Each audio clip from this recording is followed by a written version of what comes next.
Ay, sus! Kaya ang paper. Ito pa. Yeah, sabi mo kung saan galing yung Ito. 300. Kay Lala. Okay, well, thank Ito you. muna. Same sila na, no? O, sige, dali, pasok mo na. Diba? Okay, Ariane is going to put her Philippine money to her at Cash Box. Woo! Another one. Last two. Yeah. And last one.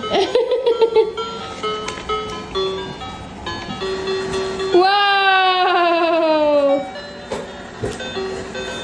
Yay! Milyonarya na si Ariana. Dahil mo na pera. Ano na yan? Thank you po. Puno na naman Oh, open na natin, open. Marami na ito ata. Kapag full na, saka siya i-open. Zero na. Pagka ayaw na niyo mag-accept. Yay! Thank you, thank you.